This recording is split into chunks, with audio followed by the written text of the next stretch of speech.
Shalom, meu povo, só um pouquinho para distrair, mas vamos de vídeo. O ensinamento hoje é tremendo.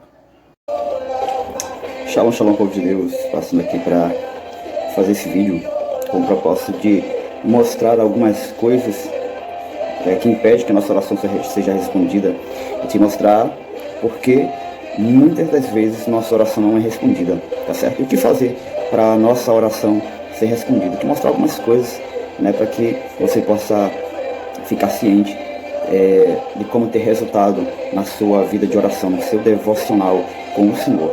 Então, uma coisa importante para que nós tenhamos a nossa vida de oração com o Senhor é termos entendimento. O entendimento é fundamental. Mostrar alguns pontos dentro da Bíblia, dentro das Escrituras, por como fazer para as nossas orações serem respondidas, tá bom? E o que impede, o que bloqueia, tá bom? Então, eu quero desde já agradecer você que está aqui, que tem interesse em aprender, em nome do Senhor Jesus. E também te falar aqui, desde já que você vai ter resultado, com certeza, a partir do momento que coloca os princípios em prática. Eu lembro de uma vez, falando desde já, começando e falando sobre aquilo que impede que as nossas orações não sejam respondidas. Primeiro é que as pessoas oram de forma não objetiva, de forma clara, né? Isso é uma das coisas que eu já falei, existem outras coisas também, mas elas não oram de forma objetiva, de forma clara. Eu lembro que eu fiz um propósito de orar todo dia 1 hora, todas as noites, né? Eu já orava na consagração durante a manhã, mas as noites eu marquei, independente de ter culto ou não, orar todo dia 1 hora. Eu era novo convertido, né? Eu era novo na fé, novo nascido de novo, né? Eu estava assim, transformado. Então assim, naquele momento, o Senhor enviou um profeta na congregação, um pregador, e aquele pregador olhou para mim, depois de mais de uma semana que eu estava orando, ele olhou para mim e disse assim: o Senhor manda te perguntar o que queres que eu te faça. Qualquer pessoa ficaria feliz com uma palavra dessa, e eu fiquei triste. Por quê? Porque eu estava ali todo dia, fora a consagração, orando 1 hora, orando, não era cantando hinos durante 1 hora, orando 10 minutos e cantando, eu estava orando 1 hora todo santo dia, que é o mínimo que Jesus nos pede, né? Jesus foi para o Monte das Oliveiras e falou para os discípulos: vocês não puderam velar comigo nem sequer 1 hora. Então, eu estava ali, eu fiquei assim, triste, né? Mas o Senhor depois me explicou, né? Eu perguntei ao Senhor e o Senhor me explicou porque vocês lembram daquela cena lá de Marcos, capítulo de número 10, a história do cego Bartimeu, né? O filho de Timeu. E ele começa a clamar: Jesus, filho de Davi, tende misericórdia de mim. Dentre todos os personagens bíblicos que foram respondidos por Jesus, esse foi o único personagem que Jesus perguntou: o que queres que eu te faça? Mas por que Jesus perguntou? Algumas pessoas dizem que Jesus queria ouvir da boca dele. Sim, Jesus queria ouvir da boca dele, mas existe algo muito mais forte por trás, né? Todos os personagens que chegaram até Jesus chegaram de forma objetiva, de forma clara, falando ou intencionando no coração exatamente aquilo que queria. Como a mulher do fluxo de sangue: se eu tocar-lhe somente as vestes, as orlas das suas vestes, eu ficarei curada. O centurião de Cafarnaum, o centurião da corte também, de João capítulo número 5, dentre outros, Jairo também foi objetivo: se ele pôs mãos sobre a minha filha, ela ficará curada. Cada pessoa que chegou até Jesus à procura de um milagre, aquele leproso, Mateus capítulo de número 5, ele diz: se tu quiseres, pode me tornar limpo, Mateus número 6, isso, 6, se quiseres, pode tornar-me limpo, Mateus 8, perdão pessoal, Mateus capítulo de número 8, vou só conferir aqui, é Mateus capítulo de número 8, Mateus 8. Ele chega e pergunta: se queres, pode me tornar limpo. Isso mesmo, está correto. Mateus capítulo número 8. Então muitas pessoas não são objetivas. E Jesus pergunta para ele porque está clamando por misericórdia, mas ele não falou o que ele queria. E quando ele chega, Jesus pergunta: o que queres que eu te faça? E como é que eu estava orando? Eu estava pedindo: Senhor, me abençoa. Senhor, tenha misericórdia de mim. Senhor, me capacita. Senhor, me livra. Senhor, me salva. E o Senhor começou a falar comigo, o Espírito Santo começou a me esclarecer isso. E ele começou a falar para mim, Ele começou a dizer para mim: te capacitar em quê? Te livrar de quê? Te salvar de quê? Te misericórdia em quê? Te livrar de quê? Então, te fortalecer em quê? Te abençoar com o quê? O Senhor queria que eu fosse objetivo. Então, a partir desse momento, eu comecei a ser objetivo na minha oração. Então, o primeiro ponto é, coloca aí, objetividade, seja objetivo. Muitas pessoas não sabem o que é quando entra na oração. Isso é igual cego meio tiroteio, uma metralhadora disparando tudo quanto é lado.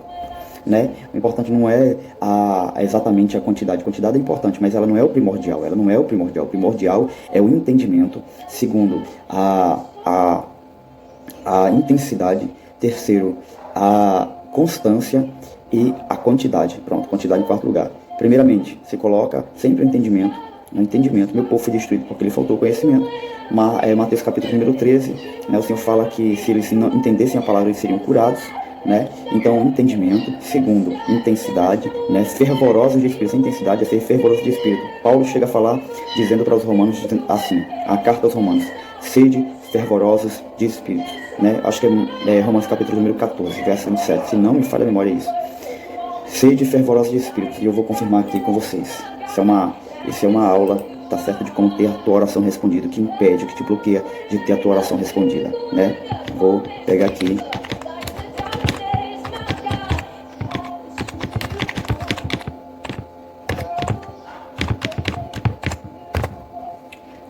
É Romanos capítulo de número 12, perdão pessoal.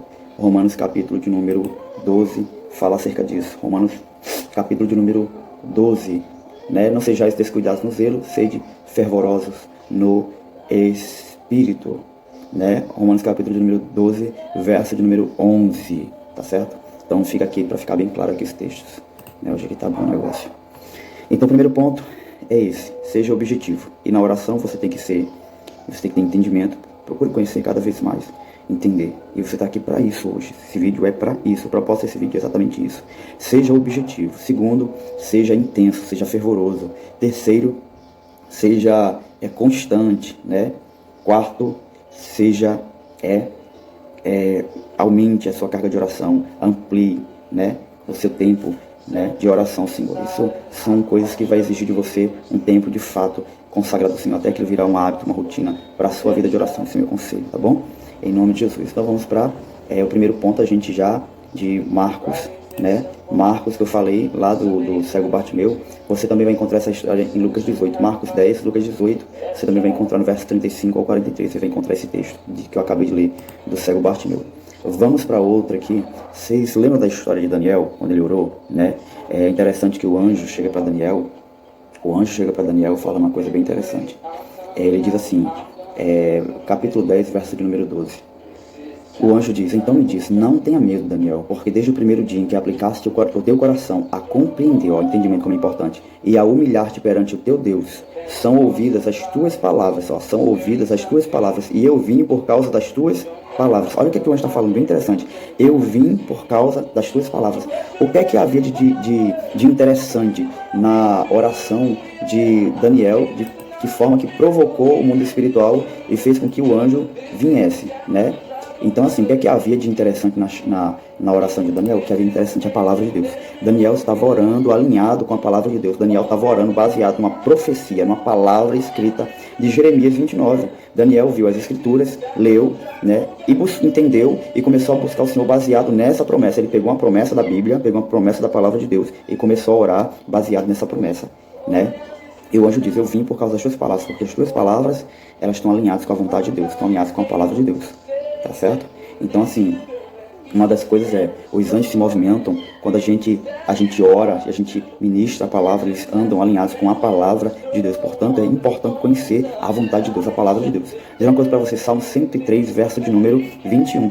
Eu gosto muito da minha versão, que fala assim: glorificai a Deus, vós, anjos poderosos em poder, vocês que executam o som da sua palavra. Então, a palavra de Deus, a Bíblia só, ela não tem som. Mas quando eu e você falamos, oramos, cantamos, os anjos começam a se movimentar porque eles estão ouvindo a palavra de Deus. E eles começam a se movimentar para cumprir aquela palavra. Então, Daniel estava orando alinhado com a palavra de Deus. Tá certo? Esse é mais um ponto importantíssimo.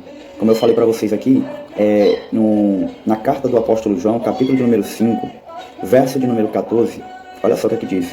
Na carta do apóstolo João, capítulo de número 5, verso de número 14, diz assim: esta é a confiança que temos nele, que se pedirmos alguma coisa segundo a sua vontade, ele nos ouve. Que se pedirmos alguma coisa segundo a sua vontade, ele nos ouve. Então, quando eu peço segundo a vontade de Deus, e onde está a vontade de Deus? Na Bíblia, nas Escrituras, principalmente na Nova Aliança, tá certo?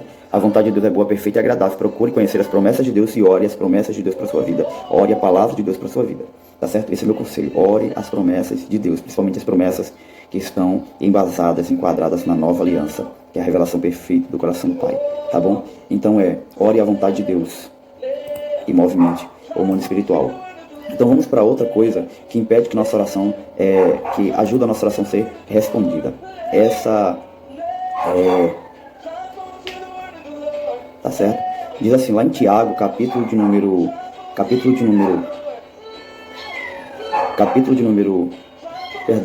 lá em 1 João, capítulo de número 1, né? Carta do apóstolo João, capítulo de número 1, verso de número 21. Olha o que é que diz. Portanto, amados, se o nosso coração não nos condena, não nos acusa, temos coragem diante de Deus e recebemos dele tudo o que pedimos, porque obedecemos aos seus mandamentos e fazemos o que lhe agrada. Uma coisa que impede que as nossas orações sejam respondidas é quando o nosso coração começa a nos acusar, né? Por causa dos nossos pecados. Já gera um bloqueio, já gera um impedimento, né? Então, quando o nosso coração não nos acusa, como diz em outro texto aqui na Bíblia King James atualizada, portanto, amados, se nosso coração não nos condena, temos coragem diante de Deus. Então, quando nosso coração, nós sabemos que estamos em obediência, nós chegamos com ousadia, nós chegamos com fervor, né, diante do Senhor, com confiança. Mas quando nós temos nosso coração acusado, então o conselho é: purifica o teu coração, busca consertar o teu altar o mais rápido possível, para que você tenha paz com ele. Amém? Não faça como Adão, que pecou e fugiu. Não, se você pecou, se caiu, busque em Deus o arrependimento, a techuvá, volta aos princípios, à vontade de Deus, para a raiz, o propósito original, que é de estar diante deles, de pé diante do Filho do Homem, conserta o teu altar, para que você possa entrar em oração. Então esse é um dos impedimentos da nossa oração não ser respondida, tá bom? Vamos para outro que impede da nossa oração ser respondida, né? Lá em Tiago, capítulo 1, ele, no versículo de número 5, diz assim, capítulo 1 do apóstolo Tiago, verso de número 5. E se algum de vós tem falta de sabedoria, peça a Deus, que a todos dá liberalmente, não lança em rosto, e se-lhe-á dada. Peça, porém, com fé, em nada duvidando, porque o que duvida é semelhante à onda do mar, que é levada pelo vento e lançada de uma parte para outra. Não pense tal homem que receberá do Senhor alguma coisa. O homem de coração dobre é inconstante em todos os seus caminhos. Amém? Então o que ele faz aqui? Ele diz, ele está falando, dando um conselho aqui para quem tem falta de sabedoria, mas não somente para falta de sabedoria, mas para qualquer outra necessidade, você tem que pedir a Deus e ele dá liberalmente sem passar em rosto. Deus nunca, ele está dizendo, Deus não vai passar em rosto em você aquilo que ele fez por você, né?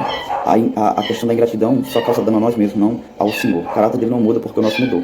O nosso mude, né? Então diz assim, peça a Deus, né? Peça, porém, com fé, com confiança, né? Vou te mostrar aqui o que é exatamente que o Tiago está falando aqui, peça com confiança. O que é que ele está falando exatamente aqui, né? Peça com confiança. Vamos lá para o Evangelho segundo Marcos, capítulo número 11, verso número 24, tá bom? O verso número 24 diz assim, portanto vos afirmo que tudo que em oração pedirdes, tenham fé que já o recebeu, e assim vos acontecerá, né? Então, quando você tem confiança, quando você pede com fé, você tem que crer. O que é que Jesus está falando aqui no Evangelho segundo Marcos, né? Marcos falando que Jesus falou, né, escrevendo que Jesus falou, ele diz assim, peça e creia que já recebeu. Uma pessoa que tem confiança de que terá sua oração respondida, ela crê que já saiu da oração com a resposta. Ela não sai dali crendo que alguma coisa vai acontecer. Ela crê que já aconteceu no mundo espiritual e vai só se materializar. Ela sai dali com o coração grato, ela sai dali, glória a Deus, já agradecendo, ela sai dali com outro sentimento, ela não sai mais com preocupação, ela não sai mais com ansiedade, ela sai com o coração grato, porque sabe que Deus já está fazendo. Então muitas pessoas entram na oração de um jeito e saem da mesma forma, preocupado, ansioso, e as coisas não acontecem por causa exatamente disso, não recebem. Uma pessoa com o coração dobre, como disse Tiago, inconstante, não pensa tal pessoa que receberá alguma coisa do Senhor, tá certo? Não é por mérito, é por fé, mas ainda assim nós temos que ter confiança na bondade de Deus, no caráter de Deus, tá bom? Outra coisa que impede das pessoas serem respondidas é a falta de constância, né? O Senhor fala em Mateus 7, diz assim, pedi e vos será concedido, pedi, dá-se-vos-á, batei e abri-se-vos-á, né? Pois todo que pede recebe, o que busca encontra, e o que bate abre-se-lhe-á. Então muitas pessoas não têm perseverança em orar, né? Não é em orar suplicando para Deus fazer como se Deus não quisesse fazer, tentando convencer Deus. Mas orar, né, confiando na bondade, orar com ações de graça, orar agradecendo, perseverar em agradecer, crendo que Deus já ouviu sua primeira oração, mas ainda assim continuar diante do Senhor para que aquilo seja gerado, porque não é Deus que não queira fazer, é a minha fé que acessa os tesouros de Deus e faz com que o milagre aconteça. Eu entro nos tesouros do Pai pela minha fé, então eu tenho que me manter conectado, porque tem coisas que são muito mais, que estão além da nossa capacidade, tem que movimentar muitas outras pessoas, tem que influenciar muitas outras áreas, enquanto nós estamos com o coração grato, aquilo está acontecendo.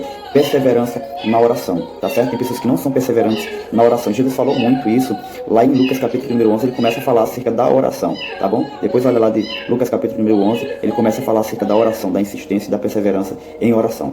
Vamos lá para outro impedimento, outra coisa que impede nosso coração de nós recebermos e termos a resposta do nosso coração. Pessoas que guardam mágoas e ressentimento. Marcos capítulo número 11, verso de número 25 diz assim: mas quando tiverdes orando, se tiverdes algum ressentimento contra alguma pessoa, perdoa, para que igualmente o vosso Pai Celestial vos perdoe as vossas ofensas. Então, se meu coração está magoado, ressentido, eu não tenho confiança, aquela confiança que eu falei lá da carta do apóstolo João, no capítulo, né, de número... Primeira carta do apóstolo João, capítulo de número 1. Meu coração começa a me acusar, né? Porque eu estou com uma mágoa, eu estou com ressentimento, eu estou triste, né? Eu estou triste com alguém. Então eu tenho que consertar isso, para que isso eu possa entrar diante do Senhor com confiança, sem amargura, amém? Isso é uma enfermidade na alma e que bloqueia a nossa comunhão com o Espírito de Deus, com o Reino de Deus, tá bom? Então eu vou para outro passo aqui, que é o que impede das nossas orações não serem respondidas, tá certo? Vamos aqui para a carta do apóstolo Tiago, tá bom? Carta do apóstolo Tiago, capítulo de número 4, verso de número 3, tá bom? Ele diz assim: quando pedem, não recebem, pois pedem por motivos errados, para gastarem seus prazeres. Então tem pessoas que elas pedem para Deus, mas elas pedem por deleite, elas não pedem porque realmente, elas não pedem porque aquilo realmente é uma necessidade. Quando eu falo necessidade, eu não estou falando somente de necessidade física, estou falando de uma necessidade dentro da família, uma necessidade emocional, uma necessidade espiritual, né? As pessoas pedem por motivos egoístas, né? Elas não pedem para que o nome do Senhor seja glorificado, para que o nome do Senhor seja exaltado. A Bíblia diz que os homens têm que ver as nossas boas obras e glorificar o nosso Pai que está nos céus. Então, quando nós pedimos, temos que pedir para que a glória de Deus seja manifesta, para que o nome dele seja glorificado. Então, Deus não nos dá alguma coisa para parar em nós. Deus nos dá algo que vai se estender sobre outros. Abrão, né? Na época ainda era Abrão, depois Deus muda o nome para Abraão, mas Abrão, ele queria um filho, e Deus lhe deu um filho, né? Mas Deus deu um filho para ele, para o quê? Qual o propósito? Abraão, sai da tua terra, da tua parentela, e vai para uma terra que eu te mostrarei, e abençoarei os que te abençoarem, e amaldiçoarei os que te amaldiçoarem, e em ti serão benditas todas as famílias da terra. Então, quando Deus te dá algo, é para abençoar outras pessoas também. Não parem você. Porque o reino de Deus, você vai ver que no novo céu, na nova terra, não existe mar. Você está entendendo? Não existe mar. Não existe mar, não existe, né? Lá você vai ver que na Nova Jerusalém, você vê que na cidade, você vê um rio, né? Lá em Daniel capítulo número 7, você vê um rio. Lá em Apocalipse capítulo 21 a 22, você vê um rio correndo. Em Ezequiel 47 é um rio, porque um rio está sempre águas novas passando e alimentando outros lugares, indo para outros lugares, e desaguando em outros lugares, e regando outros lugares, e a água está sempre passando, não é retida, não é um lago, não é um mar. Né? A água do Rio Jordão, por exemplo, ela vem da geleira do Monte Hermon. A geleira do Monte Hermon derrete e ali nasce o Rio Jordão, que vai regando toda aquela terra, passando ali por Israel, e no fim ele deságua no Mar Morto. E o Mar Morto retém a água, e quando ele retém, e ele não tem vida, né? Então quando a gente retém, a gente acaba perdendo aquilo que a gente reteve, né? Então assim, Deus não dá para nós, para nossa glória, para os nossos propósitos egoístas e mesquinhos, né? Deus dá com um propósito. Quando Deus chamou Noé para, através de Noé, trazer a raça humana a ser preservada, né? Quando Deus chamou José, Deus preservou as nações da fome através da vida de José, né? Quando Deus chamou Moisés para libertar uma nação inteira, né? Abençoou ele, lhe deu um destino, né? Lhe confirmou a identidade e usou ele para libertar a nação. Deus nunca vai fazer algo que pare em nós, Deus sempre vai fazer em nós e através de nós. Então, quando você pede algo que é somente para você está pedindo de forma egoísta, de forma errada. Você tem que pedir para glorificar o nome do Senhor, você tem que pedir para que o nome do Senhor seja glorificado. Tá certo?